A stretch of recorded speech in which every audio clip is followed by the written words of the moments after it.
Hi friends, this is Learn with GMK. இன்னைக்கு நம்ம இந்த வீடியோல பார்க்க போறது 9th ஸ்டாண்டர்ட் இங்கிலீஷ்ல ப்ரோ 7 தான் பார்க்க போறோம்.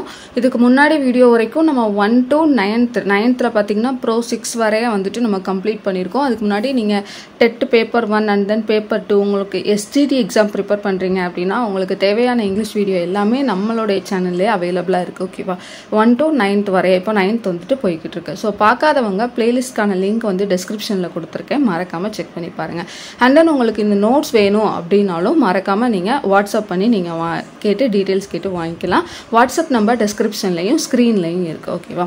and then STT க்கு 1 to 5 அப்படிங்கறத ஒமிட் பண்ணாம படிச்சிருங்க. நிறைய பேர் கேக்குறீங்க 1 to 5 ஒமிட் பண்ணாதீங்க. ஓகேவா? இப்போ நம்ம ப்ரோ 7 பார்க்கலாம். ப்ரோ 7 அப்படிங்கிறது a birthday letter. ஓகேவா? இதான் அந்த ப்ரோஸோட பேரு. இது full and full பாத்தீங்கன்னா ஜவஹர்லால் நேரு அவர்களுடைய கதை தான். சோ இந்த birthday letter அப்படிங்கிறது ஜவஹர்லால் நேரு அவங்க எழுதின ஒரு ஸ்டோரியில இருந்து நமக்கு எடுத்து கொடுத்திருக்காங்க. இப்போ நம்ம இன்னைக்கு இந்த வீடியோல என்ன பார்க்க போறோம்னா ஜவஹர்லால் நேரு பத்தி, அதுக்கப்புறம் சினானிம்ஸ், glossary, அதுக்கப்புறம் பாத்தீங்கன்னா ஒபினியனுக்கும் ஃபேக்ட்டுக்கும் என்ன டிஃபரன்ஸ், இந்த மாதிரி ஒரு 4 பாயிண்ட் வந்துட்டு நம்ம இந்த வீடியோல கவர் பண்ண போறோம். First about Jawaharlal Nehru. ஒரு இந்த இதில் இருக்கக்கூடிய முக்கியமான பாயிண்ட்ஸ்லாம் பார்த்துடலாம். சம்மரில் ஓகேவா 1928 ஒரு சம்மர் டைமில் ஜவஹர்லால் நேரு வந்துட்டு என்னென்னா அவருடைய டாட்டர் யார் அப்படின்னா இந்திரா காந்தி அவங்க தான். ஸோ அவங்க இந்திரா காந்தி அவங்களுக்கு லெட்டர் வந்துட்டு எழுதுறாங்க. எப்போ அப்படின்னா முசூரியில் இருக்கிறப்போ, ஸோ 1928 ஸ்டார்ட் பண்ணுறாங்கன்னு வச்சுக்கோங்க. முசூரியில் இருக்கிறப்போ அவருடைய பொண்ணு இந்திராக்காக எழுதுறாங்க. அப்போது இந்திரா காந்தி அவங்களுக்கு வயசு என்ன அப்படின்னு பார்த்தீங்கன்னா 13 வயசு. 1930 13 வயசு ஆகுது. நேரு வந்துட்டு அப்போதான் என்ன பண்றாரு, டீட்டெயிலாக நிறைய லெட்டர்ஸ் எல்லாம் எழுதி இந்திரா காந்தி அவர்களுக்கு அனுப்ப ஆரம்பிக்கிறாங்க. இந்த லெட்டர்ஸ் எல்லாமே ஒரே பிரிசன்ல இருந்து, அதாவது ஒரே ஜெயில இருந்து எழுதுனதா அப்படின்னா கிடையாது. நிறைய ஜெயில், பிரிட்டிஷ் இந்தியாவுக்கு கீழே இருந்த நிறைய ஜெயில, நிறைய பிரிசன்ல இருந்து அவருடைய மகள் இந்திராக்கு நிறைய எழுதுறாரு. ஸோ அந்த லெட்டர்ஸ் எல்லாத்தையும் கலெக்ட் பண்ணி 1942 ஓகேவா 1942ல என்ன பண்றாங்க, அந்த லெட்டர்ஸ் எல்லாம் டோட்டலா கலெக்ட் பண்ணி ஒரு புக்கா வந்துட்டு ரிலீஸ் பண்றாங்க. அந்த புக்ல மொத்தம் எத்தனை லெட்டர்ஸோட கலெக்ஷன் இருந்துச்சு அப்படின்னா 196 லெட்டரோட கலெக்ஷன் வந்துட்டு அந்த புக்ல இருந்திருக்கு. அந்த புக்கோட நேம் என்னன்னு பாத்தீங்கன்னா கிளிம்சஸ் ஆஃப் வேர்ல்ட் ஹிஸ்டரி. ஓகேவா? கிளிம்சஸ் ஆஃப் வேர்ல்ட் ஹிஸ்டரி அப்படிங்கிறது என்ன புக் அப்படின்னா 196 லெட்டர் அடங்கின ஒரு புக்கு. யாருக்கு எழுதுனதுன்னா ஜவஹர்லால் நேரு அவருடைய பொண்ணுக்கு எழுதின லெட்டர். ஓகேவா? ஸோ நல்லா பார்த்து வச்சுக்கோங்க.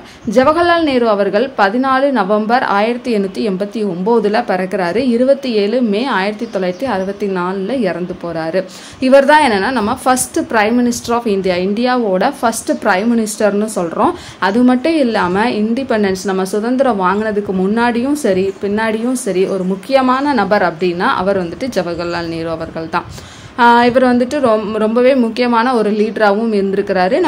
நம்ம சுதந்திரம் வாங்குற அந்த இயக்கத்துல வந்துட்டு ரொம்பவே முக்கியமான ஆளா இருந்திருக்கிறாரு.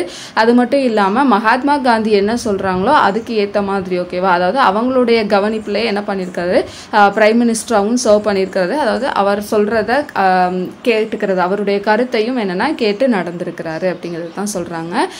1947 நம்ம சுதந்திரம் வாங்குறோம். ஸோ அப்போ இருந்து பிரைம் மினிஸ்டரா தான் இருந்திருக்கிறாரு. எப்போ வரைக்கும் அப்படின்னா டில் அவர் இறந்து போற வரைக்கும் 1964 வரைக்குமே என்னன்னா பிரைம் மினிஸ்டரா இருந்திருக்கிறாரு. இவரை வந்துட்டு என்னன்னா நம்மளோட இந்தியன் நேஷனோட அந்த பிரியாம்பிள்ல சேர்த்திருப்பாங்கல்ல, அதாவது முகவுரையில sovereign, socialist, secular, democratic republic, so இதோட ஆர்கிடெக்ட் அப்படின்னே வந்துட்டு சொல்லலாம் யாரை, ஜவஹர்லால் நேரு அவர்களை. அது மட்டும் இல்லாம இவரை நம்ம பண்டிட் நேரு அப்படின்னு சொல்றோம். நிறைய குழந்தைங்க அங்கிள் நேரு அப்படின்னு என்னன்னா இவரை சொல்லுவாங்க. யாரை, ஜவஹர்லால் நேரு அவர்களை. அவ்வளவுதான். ஸோ இது வந்துட்டு நேரு அவர்களை பத்தின டீடைல். இப்போ இந்த லெசன்ல உள்ள glossary வந்துட்டு நம்ம பார்க்கலாம். ஃபர்ஸ்ட் பாத்தீங்கன்னா செர்மான் அப்படின்னா நம்ம செரிமனி அப்படின்னு சொல்லலாம். செரிமனி அப்படிங்கும்போது ஏதாவது ஒரு பாதிரியார், பிரீஸ்ட், ஓகேவா, பூசாரின்னு சொல்லலாம், இல்ல பாதிரியார்னு சொல்லலாம், யார் வேணாலும் சொல்லலாம். ஸோ அவங்க வந்துட்டு என்னன்னா அவங்களுடைய மதத்தை பத்தினியோ இல்ல நார்மலான ஒரு பொதுவான ஒரு சப்ஜெக்டை பத்தியோ என்னன்னா பேசுறாங்க அப்படின்னா அதை தான் நம்ம வந்துட்டு செர்மான் அப்படின்னு சொல்றாங்க. அடுத்ததா ஃபேசினேட்டட் அப்படின்னா எக்ஸ்ட்ரீம்லி அட்ராக்டட், அதாவது ரொம்ப அழகா இருக்கிறத வந்துட்டு நம்ம opinionated அப்படின்னு சொல்லுவாங்க. அடுத்ததா டீட் அப்படின்னா என்னன்னா எ பிரேவ் அல்லது நோபல் ஆக்ட், அதாவது ரொம்ப தைரியமா இருக்கிறது இல்லைன்னா மரியாதைக்குரியதா இருக்கிறது.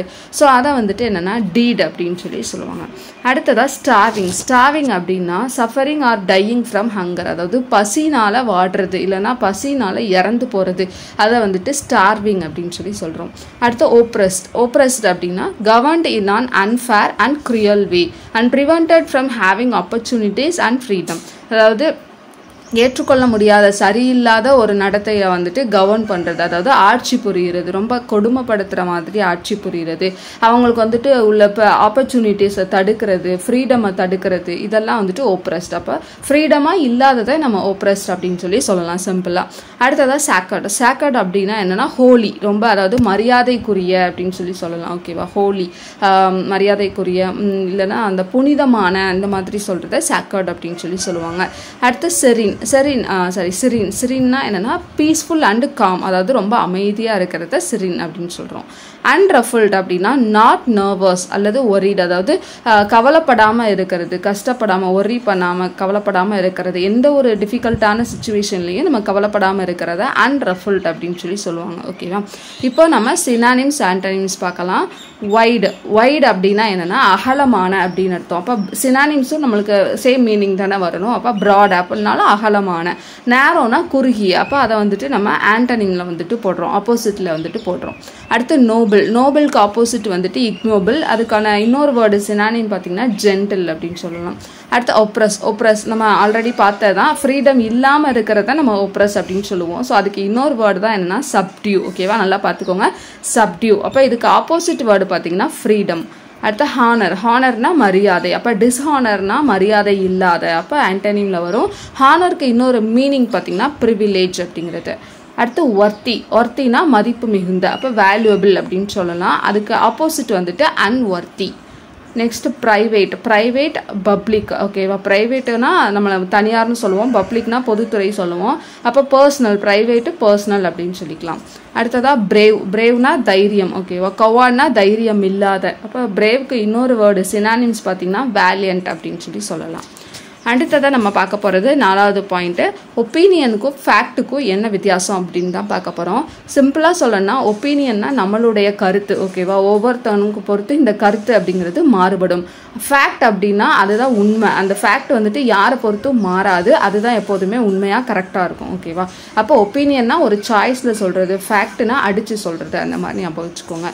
ஸோ அதுதான் இங்கே கொடுத்துருப்பாங்க. Opinion is one's feelings or thought. ஓகேவா, ஸோ ஒப்பீனியன்கிறது ஒருத்தங்களுடைய ஃபீலிங்ஸையோ தாட்டையோ சொல்லலாம்.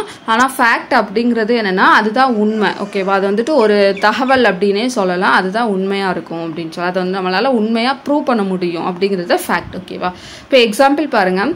On your birthday you have been in the habit of receiving presents and good wishes. அதாவது பர்த்டேனாலே என்னென்னா ப்ரெசன்ட்ஸ் வரும், குட் விஷஸ்லாம் வந்துட்டு பண்ணுவாங்கல்ல, அப்போ அது வந்துட்டு நம்ம ஃபேக்ட். ஸோ அது வந்துட்டு உலகமறிந்த உண்மைங்கிற மாதிரி. பிறந்தநாள்னாலே கண்டிப்பாக விஷஸ் இருக்கும். ஸோ இண்டிவிஜுவலாக நம்ம பார்க்கும்போது ஒவ்வொருத்தவங்க பர்த்டேக்கு அந்த மாதிரி எதுவுமே செலிப்ரேட் பண்ணாமலாம் இருப்பாங்க. பட் காமனாக நம்ம திங்க் பண்ணும்போது பர்த்டேனாலே விஷஸ் இருக்கும், ப்ரெசன்ஸ் இருக்கும் அப்படிங்கிறது தான் ஃபேக்ட். ஓகேவா, ஸோ ஃபேக்ட்னு சொல்கிறோம். அடுத்து I have liked my tax with you, நான் வந்து உங்கள்கிட்ட பேசலான்னு நினைக்கிறேன் அப்படிங்கிறது ஒருத்தங்களுடைய கருத்து, ஒருத்தங்களுடைய ஒப்பீனியன். ஓகேவா, அடுத்து the best way to find what is wrong and right is by discussing. இது கரெக்டு தான். அதாவது என்னென்னா நம்ம வந்துட்டு எது கரெக்டு எது தப்பு அப்படிங்கிறத நம்ம உட்காந்து பேசினாதான் என்னென்னா டிஸ்கஸ் பண்ணாதான் தெரியும். ஸோ இது வந்துட்டு நம்ம ஃபேக்டில் சொல்கிறோம். அடுத்து a letter can hardly take the place of a talker. So ஒரு கடிதம் அப்படிங்கிறது ஒவ்வொருத்தங்களுக்கு என்னென்னா நல்லா புரிய வைக்கும், ஒவ்வொருத்தங்களுக்கு என்னென்னா அது புரிய வைக்காது. அதாவது நம்ம பேசுகிறத விட கடிதம் அப்படிங்கிறது கொஞ்சம் ஹார்டாக தான் என்னென்னா புரிய வைக்கும். ஸோ அதுதான் சொல்கிறாங்க, இதை வந்துட்டு ஒப்பீனியனில் சொல்கிறாங்க. அடுத்து for the desire to hide anything means that you are afraid. So இது நம்மளுக்கு தெரிஞ்சது தான். அதாவது நம்ம பயப்படுறோம், நம்ம ஏதாவது பொய் சொல்கிறோம், ஏதாவது மறைக்குதோம் அப்படின்னா நம்ம கண்டிப்பாக என்னென்னா பயப்படுவோம். ஸோ அதை தான் சொல்கிறாங்க. அப்போ இது வந்துட்டு ஃபேக்ட். ஸோ எல்லாத்துக்குமே வந்துட்டு இது இருக்கிறது தான். அப்போ இது வந்துட்டு ஃபேக்ட்னு சொல்கிறாங்க. அவ்வளோதான். ஸோ இதுதான் என்னென்னா ஒப்பீனியன் அண்ட் ஃபேக்ட்டுக்குள்ள டிஃப்ரெண்ட்டு. ஸோ அவ்வளோதான் ஃப்ரெண்ட்ஸ், இந்த வீடியோவில் இதோட நம்ம கன்க்ளூட் பண்ணுறோம். அடுத்த வீடியோவில் நம்ம டெவலப்பிங் ஹிண்ட்ஸ்னால் என்ன அப்படிங்கிறத பார்க்கலாம், டெட்டர்மினர்ஸ்னால் என்ன அப்படிங்கிறத பார்க்கலாம். ஸோ நெக்ஸ்ட் வீடியோவில் நம்ம இதான் பார்க்க போகிறோம். உங்களுக்கு வீடியோ பிடிச்சிருக்கு அப்படின்னா மறக்காமல் லைக் பண்ணி பண்ணிக்கோங்க. அடுத்தடுத்த வீடியோ நீங்கள் மறக்காமல் பார்க்கணுன்னா அதுக்கு நீங்கள் சப்ஸ்கிரைப் பண்ணிட்டு பெல் ஐக்கான் கிளிக் பண்ணால் தான் உங்களுக்கு நோட்டிஃபிகேஷன் வரும். ஸோ நீங்கள் மறக்காமல் பார்த்துக்கலாம். ஓகேவா? தேங்க்யூ.